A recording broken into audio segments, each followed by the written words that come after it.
बिस्मिल्लाहिर्रहमानिर्रहीम। अस्सलाम वालेकुम बहनों, भाइयों और दोस्तों। आज हम सही बुखारी की हदीस नंबर 349 से लेकर 351 तक बाब 8 नमाज के अहकाम व मसाइल बयान कर रहे हैं। इस बाब में इमाम बुखारी रहमतुल्लाह ने नमाज से मुतल्लिक़ हदीस पर बहस की है। 349 में इमाम बुखारी रहमतुल्लाह अलैह फरमाते हैं कि हमसे यहया बिन बकीर ने बयान किया। उन्होंने कहा कि हमसे लैस बिन सद ने यूनुस के वास्ते से बयान किया। उन्होंने इब्न शाब से, उन्होंने अनस बिन मालिक से, उन्होंने फरमाया कि अबू ज़र गफ़ारी रज़ियल्लाहु ताला अन्हु ये हदीस बयान करते थे कि नबी करीम सल्लल्लाहु अलैहि वसल्लम ने फरमाया कि मेरे घर की छत खोल दी गई। इस वक्त मैं मक्का में था। फिर जिब्रील अलैहिस्सलाम उतरे और उन्होंने मेरा सीना चाक किया, फिर इससे जमजम के पानी से धोया। फिर एक सोने का तश्त लाए जो हिकमत और ईमान से भरा हुआ था। इसको मेरे सीने में रख दिया, फिर सीने को जोड़ दिया। फिर मेरा हाथ पकड़ा और मुझे आसमान की तरफ लेकर चले गए। जब मैं पहले आसमान पर पहुंचा तो जिब्राईल अलैहिस्सलाम ने इस्लाम के दरोगा से कहा, खोलो। जिसने पूछा, आप कौन है? जवाब दिया गया कि जिब्राईल। फिर उन्होंने पूछा कि आपके साथ कोई और भी है? जवाब दिया, हाँ, मेरे साथ मोहम्मद सल्लल्लाहु अलैहि वसल्लम है। उन्होंने पूछा, क्या इनके बुलाने के लिए आपको भेजा गया था? कहा, जी हाँ। फिर जब उन्होंने दरवाज़ा खोला तो हम पहले आसमान पर चढ़ गए। वहां हमने एक शख्स को बैठे हुए देखा। इनके दाहिनी तरफ कुछ लोगों के झुंड थे और कुछ झुंड बाएं तरफ थे। जब वो अपनी दाईं तरफ देखते तो मुस्कुरा देते और जब बाईं तरफ नजर करते तो रोते। उन्होंने मुझसे देखकर फरमाया, आओ, अच्छे आए हो, साला नबी और साला बेटे। मैंने जिब्रील अलैहिस्सलाम से पूछा, ये कौन है?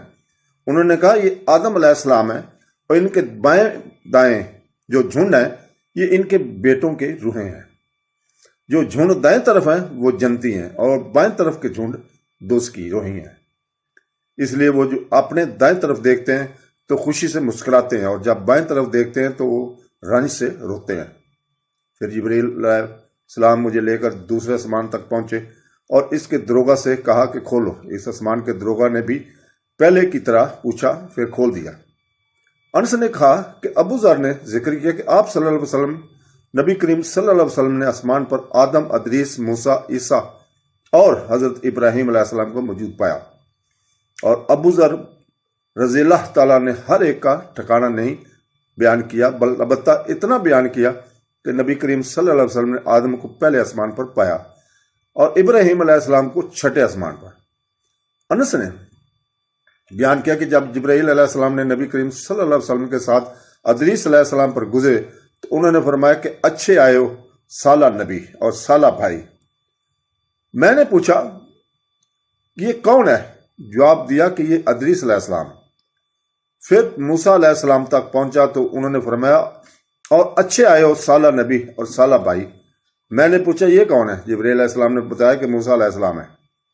फिर मैं ईसा अलैहिस्सलाम तक पहुंचा। उन्होंने कहा, आओ, अच्छे आए हो, साला नबी और साला भाई। मैंने पूछा, ये कौन है? जिब्रील अलैहिस्सलाम ने बताया कि ये ईसा अलैहिस्सलाम है। फिर मैं इब्राहीम अलैहिस्सलाम तक पहुंचा। उन्होंने फरमाया, आओ, अच्छे आए हो, साला और नबी और साला बेटे। मैंने पूछा, ये कौन है? जिब्रील अलैहिस्सलाम ने बताया कि इब्राहीम अलैहिस्सलाम है। इब्न शाब ने कहा कि मुझे अबू बकर बिन हज़म ने खबर दी कि अब्दुल्ला बिन अब्बास और अबू जाता अंसारी रज़ियल्लाहु ताला अन्हु कहा करते थे कि नबी करीम सल्लल्लाहु अलैहि वसल्लम ने फरमाया, फिर मुझे जिब्रील अलैहिस्सलाम लेकर चढ़े। अब मैं इस बुलंद मुकाम तक पहुंच गया जहां मैंने कलम की आवाज सुनी, जो लिखने वाले फरिश्तों की कलमों की आवाज थी। इब्न खज़म ने अपने शेख से और अनस बिन मालिक ने अबू ज़र रज़ियल्लाहु ताला अन्हु से नकल किया कि नबी करीम सल्लल्लाहु अलैहि वसल्लम ने फरमाया, बस अल्लाह ताला ने मेरी उम्मत पर 50 वक्त की नमाजें फर्ज की। मैं ये हुक्म लेकर वापस आया लौटा। जब मूसा अलैहिस्सलाम तक पहुंचा तो उन्होंने पूछा कि आपकी उम्मत पर अल्लाह ने क्या फर्ज किया है? मैंने कहा, 50 वक्त की नमाजें फर्ज की हैं। उन्होंने फरमाया कि आप वापस चले जाओ और आप अपने रब से कहो, क्योंकि आपकी उम्मत इतनी नमाजों की अदा करने की ताकत नहीं रखती है। मैं वापस बारगाह रब्बुल इज़्ज़त में गया تو اللہ نے اس میں سے ایک حصہ کم کر دیا۔ پھر موسیٰ علیہ السلام کے پاس آیا اور کہا کہ ایک حصہ کم کر دیا گیا۔ انہوں نے کہا کہ دوبارہ جائیے کیونکہ آپ کی امت میں اس کے برداشت کی بھی طاقت نہیں ہے۔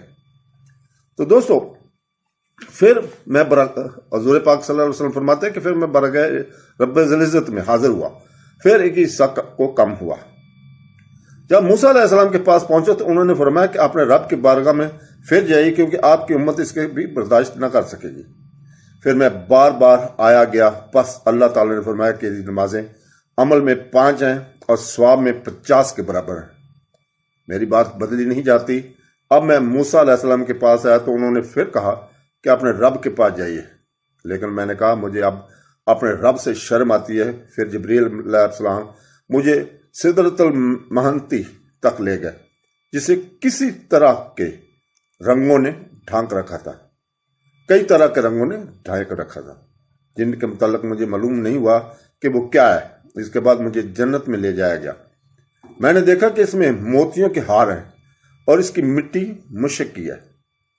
تو دوستو 350 میں بخاری رحمۃ اللہ فرماتے ہیں ہم سے عبداللہ بن یوسف نے بیان کیا، انہوں نے کہا ہمیں خبر دی امام مالک نے صالح بن کیسان سے، انہوں نے عروہ بن زبیر سے، انہوں نے ام المومنین حضرت عائشہ رضی اللہ تعالیٰ سے۔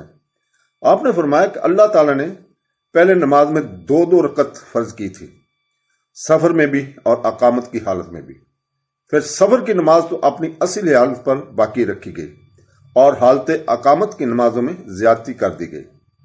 351 میں بخاری رحمۃ اللہ فرماتے ہیں کہ ہم سے موسیٰ بن اسماعیل نے بیان کیا کہ ہم سے یزید بن ابراہیم نے بیان کیا، وہ محمد سے، وہ ام عطیہ سے، انہوں نے فرمایا کہ ہمیں حکم ہوا کہ ہم عیدین کے دن حائضہ اور پردہ نشین عورتوں کو بھی باہر لے جائیں تاکہ وہ مسلمانوں کے اجتماع اور ان کی دعا میں شریک ہو سکے، البتہ حائضہ عورتوں کو نماز پڑھنے کی جگہ سے دور رکھے۔